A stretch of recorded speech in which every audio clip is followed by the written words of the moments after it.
It should become obvious why things like pornography, not just the accessibility of pornography, but the intensity of pornography, can negatively shape real-world romantic and sexual interactions. This is a serious concern. The discussion is happening now.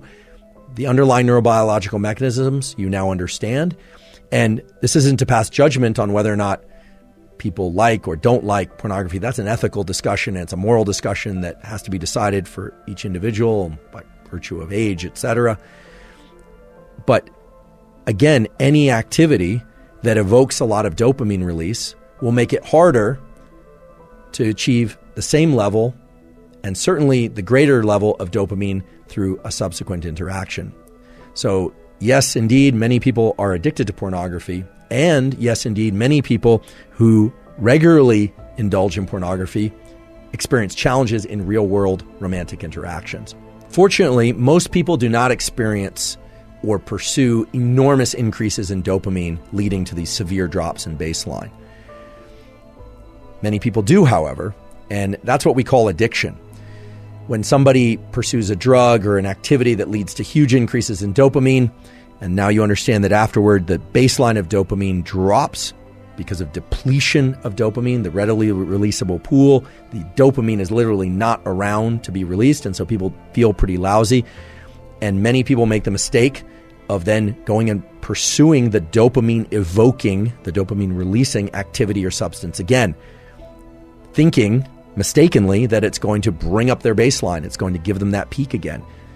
Not only does it not give them a peak, their baseline gets lower and lower because they're depleting dopamine more and more and more. And we've seen this over and over again. When people get addicted to something, then they're not achieving much pleasure at all. You can even see this with video games. People will play a video game, they love it, it's super exciting to them, and then they'll keep playing and playing and playing, and either one of two things happens, typically both. First of all, I always say addiction is a progressive narrowing of the things that bring you pleasure. So oftentimes what will happen is the person only has excitement and can achieve dopamine release to the same extent doing that behavior and not other behaviors. And so they start losing interest in school, they start losing interest in relationships, they start losing interest in fitness and well-being, and depletes their life. And eventually what typically happens is they will stop getting dopamine release from that activity as well, and then they drop into a pretty serious depression. And this can get very severe, and people have committed suicide from these sorts of patterns of activity. But what about the more typical scenario? What about the scenario of somebody who is really good at working during the week, they exercise during the week, they drink on the weekends? Well, that person is only consuming alcohol maybe 1 or 2 nights a week, but oftentimes that same person will be spiking their dopamine with food during the middle of the week. Now, we all have to eat, and it's nice to eat foods that we enjoy. I certainly do that. I love food, in fact. But let's say they're eating foods that really evoke a lot of dopamine release in the middle of the week. They're drinking 1 or 2 days on the weekend. They are one of these work hard, play hard types, so they're swimming a couple miles in the ocean in the middle of the week as well. They're going out dancing once on the weekend. Sounds like a pretty balanced life as I describe it. Well, here's the problem. The problem is that dopamine is not just evoked by one of these activities. Dopamine is evoked by all of these activities. And dopamine is one currency of craving, motivation, and desire and pleasure. There's only one currency. So even though if you look at the activities, you'd say, well, it's just on the weekends, or this thing is only a couple times a week.